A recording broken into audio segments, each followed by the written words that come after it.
Hello there, Taurus. I hope you guys all have a wonderful, wonderful birthday celebration. And I do wish you all the best for this year and, all the blessings and all the wonderful things that are going to be coming your way. First of all, let me just talk about the energies that I'm picking up here. And then we'll go a little bit into, the other cards that I drew out. First off, for the month of May, what I'm seeing here is, I pre-shuffle the cards ahead of time. This is an idea of like this machine, okay? It's the Wheel of Fortune in the center of the spread. It's by all means a very, very good card. But I feel like in this context and in the context that we're dealing with for the month of May, this is kind of like that machine. And what it is that, it takes in inputs and then it spits out outputs. And I feel like for many of you, this is your contribution, okay? You have a lot of skills to offer. You have a lot of like specialized knowledge and expertise and know-how. And many of you are great with problem solving, troubleshooting, supervisors or managers or people that are in charge of big accounts or large quantities of data or doing quality control. And this is your input and you're putting in a lot of work. And you put it into this machine, and of course, it's going to bring about a lot of prosperity, right? So you're coming into it, believing in the system, believing that if you work really, really hard, you're going to get where you need to be because the machine will reward you, right? And the greater the input, the greater the output. So you kind of come into the world or come into this work environment really believing in it. And then you kind of feed into it. But then along the way, you kind of encounter the opposite scenarios where people that don't have very much, they don't come with all the skills and all the expertise and all the educational background and all the life experiences or even the work experiences. They come in very, very subpar and just underwhelming.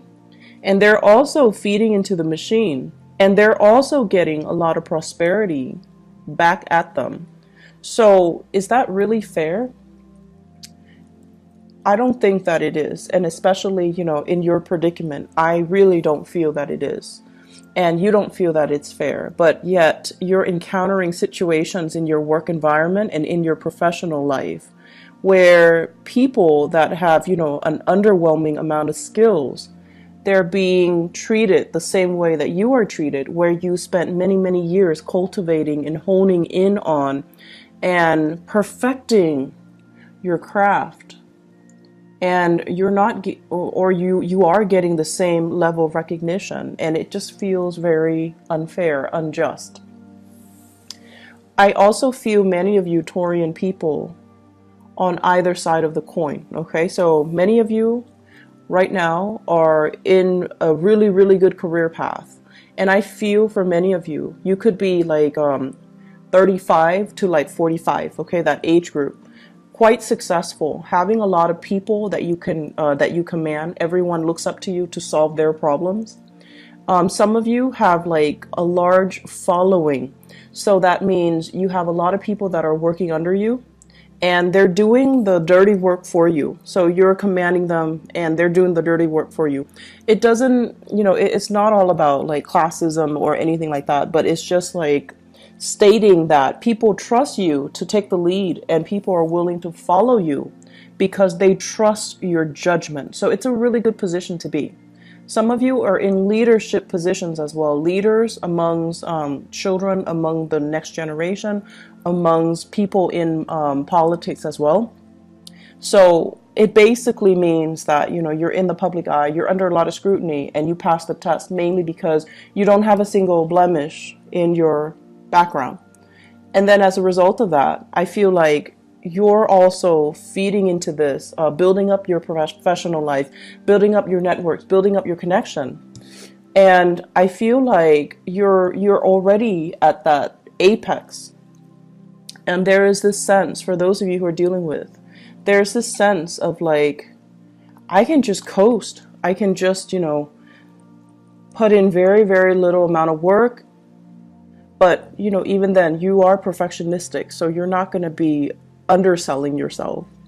But I feel it's almost like I can coast. I know everything there is to know. I can come to work without ever being stumped by questions.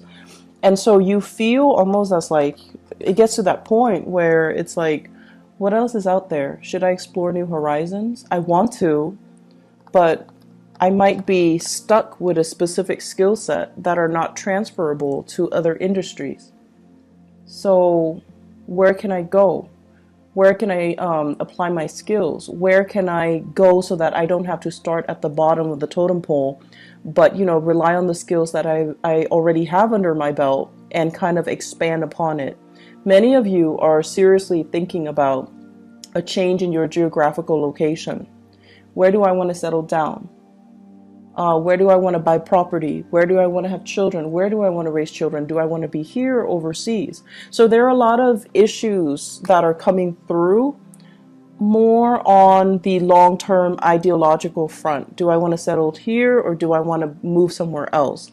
And I feel a lot of foreign energy, such as, you know, with the Wheel of Fortune, this deals more on the global scale. Am I happy staying in this country or should I make a move elsewhere? And I also feel as well, you know, all my skills or all of my work experience is in one country.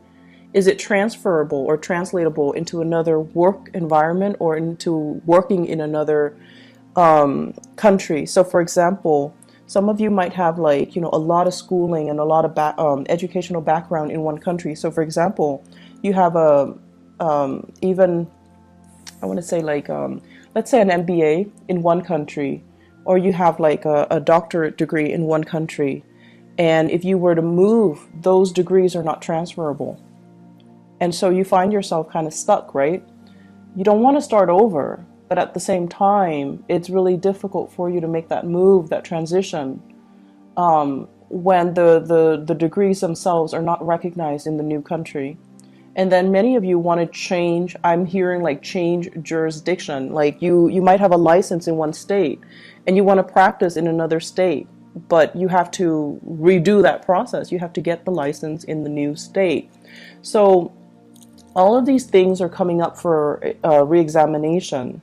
And I see a lot of people in institutional roles, like working in some type of either a federal agency or academic institutions, medical institutions, things that are accredited, things that require licensing, things that require like, it's not a walk in the park to get yourself in the door, to get your foot in the door. So if you were to leave it and start over, it can feel very daunting, and it can also feel like you have to start from scratch. But there are new opportunities that are coming in on the horizon right now, and I feel it's converging. It's like it's coming in for you. And some of you might have an offer on the table to switch agency, to switch into a new position, to switch into something a little bit different. And I feel like you're definitely emotionally drawn to that decision, you know, to that offer. But it might not pay as much as you're hoping. It might not pay what you feel would be enough to support your standard of living. So it's a big trade-off here, but I feel like you're looking for something new. The status quo is okay. It looks great. You know, you have a lot of respect. People really love and admire you in the work environment. They admire your work ethics. But I do sense that you've been here a little bit too long, and you're just like, I'm growing roots. I'm gathering moss. And so shifting, changing gears, moving would be the ideal circumstance. And there's a sense of wanderlust, again, like wanting something a little bit more exotic, wanting something a little bit different, okay? So that's coming into the picture. The rest of this spread, what it talks about overall is it deals heavily with, I keep seeing this for you guys as well.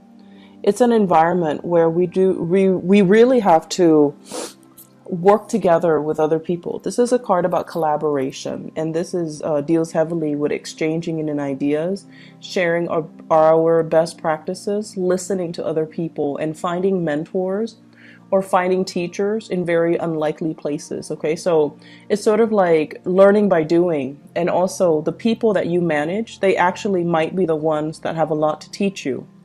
So whereas you're hoping to learn from your supervisors, your manager, your higher ups, but in fact, because of this collaborative card, it deals heavily with learning from unlikely sources. It's like messengers come in all shapes and forms. So you might have an underling that's, like an intern that's just starting out. You're managing his or her work, and they're teaching you a lot of things.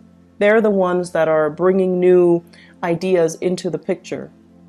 And so I feel here it's kind of like allowing yourself that humility to learn from people that might not have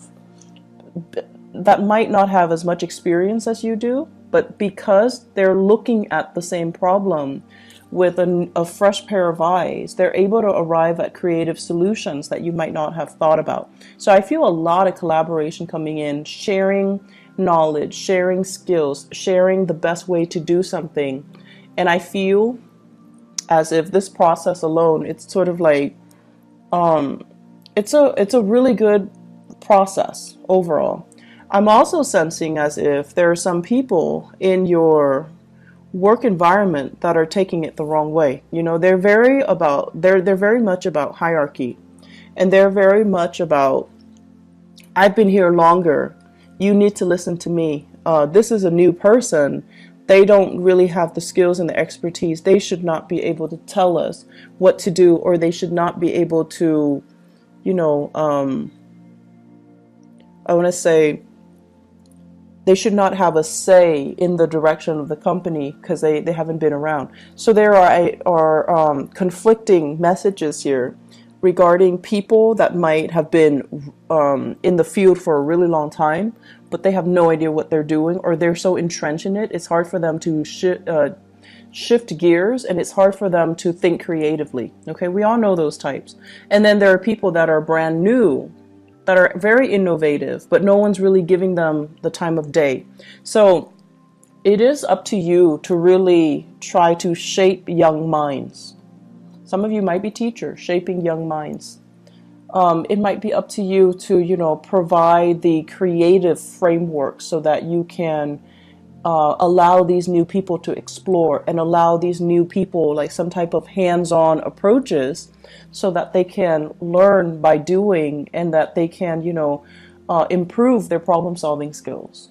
So don't listen to the people that are like, I've been around, I know exactly what I'm doing, but they're not really, pulling their weight, or they're so entrenched in one way of doing things that they're not able to switch gears, think creatively, solve problems through a new, fresh pair of eyes, or, adopt new technology even. So success is only on the surface. You have to really delve deep to really, understand what people are dealing with and how they perceive their work, okay? Because success is only skin deep.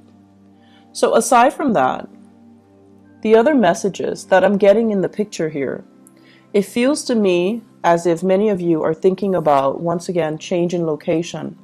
And you might, want to stay in the same job, but really, really thinking about like saving up, planning, plotting to kind of leave the nest.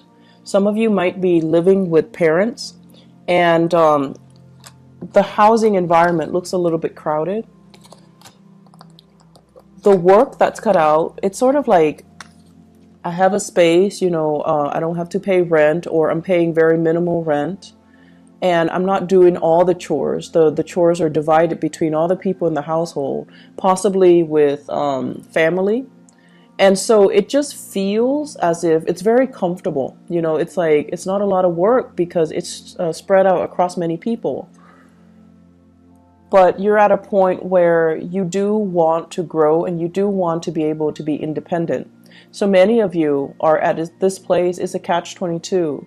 On the one hand, it's so comfortable, and rent is cheap. But on the other hand, it's like I really want to have my own space. So I see many of you plotting and planning in that regards. And I'm also seeing many of you, the house situation, you might have been thinking about like repairs and things like that. Like, this is a card about marriage, and it's also like the physical dwelling, okay? When it's in the reverse, I usually think of like putting a lot of money into a relationship, putting a lot of money into housing repairs.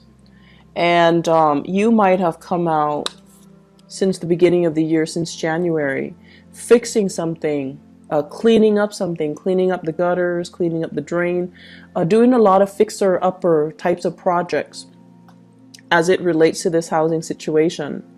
And now you're like, is it really worth it? Can we just sell the house as is and then move on? But you're still biding your time, and everything that you do, you are taking very careful and methodical steps. So I feel like some of you are at that point where you're like, maybe we should just sell it, or maybe we should, change location and just rent somewhere else. Maybe we should change into another city. Maybe we should, leave the nest and create our own nest. For those of you who are newlyweds or who are thinking, who are in significant relationships and you're thinking about having children. So that's an element coming in as well. Career looks really, really good. I feel like for many of you, you're very established in your career and you're watching this. And then for others, you're at a place that is very, very safe. Okay, so it's like a 10-year track, or it's like you have your foot in the door in some type of a career building position. So it could be like a governmental agency, it could be with the county, it has really good benefits and things like that. That's what I'm sensing. And if you stay there, you can shift very quickly into a management position. And then from there, you can go into a senior position. So I feel like your career is already set, but you're just like, I'm not sure if this is where I want to be, because life is still calling me. Foreign lands, foreign seas, foreign languages, foreign people, it's still exotic. So I feel many of you are at a point where you have something that's really good, but you're still not 100% content. There's still that pull, that wanderlust, okay? I pulled out these 3 cards, and I wanted to see what your love life looks like.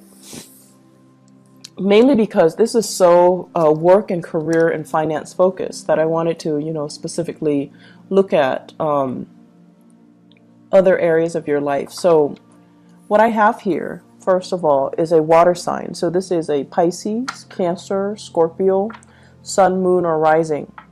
This is somebody who's very home-based, very home-oriented, okay? On the weekends, they don't want to go out with friends. They want to just stay home and cuddle and spend a lot of time with you.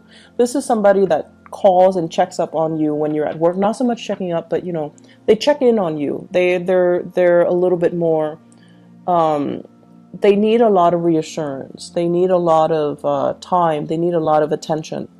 And I feel like many of you, this is a relationship partner for many of you. And I feel for many of you, this is somebody that you're married to. This is somebody that wants to settle down, that wants to that might ask you, do we want to have more children, or can we have more children? They also want their own space with you. For many of you, that's like, they're kind of telling you, let's start a family. Let's build a nest. Let's move out. Let's live on our own. And then for others of you, I feel like you are in a long distance relationship with another person. And what I'm feeling here is distance, space, and things like that. I feel like a fire sign, Sagittarius, Aries, or Leo, okay? And I have here the card of Leo. That's coming out very prominently, and I do have here this fire sign. So I feel like there might be a long distance relationship where it's I don't feel like it's new. I feel like it's been ongoing, and it's kind of difficult to maintain, mainly because you're at this point where the person might be wanting to start a family. The person might be wanting to, settle down, have roots, and things like that. And so once again, Aries, Sagittarius, or Leo. And it just feels as if there's a sense of longing. There's a sense of like, both of you mutually missing each other, like really longing for each other to be nearby. And I feel like it's starting to be very difficult to come together, to reconvene, to connect. There might be time differences, you might be on different time zones in different areas, in different countries. And so it's nighttime where they are, daytime where you are, and you can't really Skype, you can't really connect, you can't really FaceTime, you can't really see each other, you can't really, share. And then there are days when, you've had like a really bad day and you want to call them and they're not there. So it just feels almost like timing is kind of working against you in this relationship, and you're watching the time kind of tick away. And so it's hard. Long distance relationships are hard, but I definitely feel the emotions are there. The longing, the love, the affection, the commitment is there. It's just I feel like it's difficult for the other person more so than it is for you. You've got your career, your wealth, and that you're building. The other person, they're okay. I mean, I don't feel they're financially in dire strait or anything, but I feel the longing and the missing and the, wanting to be together. That is taking its toll on them emotionally. And so it's a little bit challenging for the two of you to continue in the relationship, because you don't really know, you don't have a vision of how the two of you are going to reconvene. You don't have a vision of how the two of you are going to come together and be, establish a family. Okay, so it's like you need to work this out in your current relationship. What I also have as well, for those who are single people who are, out dating and things like that, I feel like there might have been a recent breakup here with the Four of Wands. A recent breakup. So it could be a fire sign, Sagittarius, Aries, Leo, a water sign, Pisces, Cancer, Scorpio, or even another earth sign, Taurus, Virgo, Capricorn. And what you're doing here is, this is the end of conflict. So this is kind of like, you're out of my life, we're not fighting anymore, I'm no longer, like, you're getting over the relationship, okay? And I feel for many of you, it was a significant relationship where you might have shared space with each other at one point. You might have shared housing. You might have lived together even at one point. I feel like somebody moved out, and there is a sense of longing, missing somebody, but you're kind of like, I'm kind of over it. I'm not going to succumb to the temptation to reconnect and to reach out. For many of you, if you're dealing with a water sign, Pisces, Cancer, Scorpio, they are reaching out to you. They're reaching out, and there's an apology that I'm feeling here, and you're kind of turning the other way, and it's kind of like signaling to me the end of conflict. No more fighting, no more internal struggle, no more external struggle, and taking new opportunities, okay? Singles, it's a really good time for you to make the most of your birthday time. Birthday time is what we call like the solar return, when you have a lot of luck and prosperity on your side. So you want to make the most of it, and tell yourself, out with the old, in with the new, so that you can invite new energies into your life, okay? It's going to be a really, really good month. I feel many of you are getting over breakups, and I see many of you are kind of like trying to solidify a relationship as well. You still are trying to figure out the direction, like, what's going to happen? How are we going to come together? So it's still not there yet, but I feel like it can get there. Just give it a little bit more time, okay? So Taurus, I hope you all have a wonderful birthday celebration time. I wish you all the best, okay? And take care of yourself. Take it easy, all right? I'll talk to you guys soon. Bye-bye.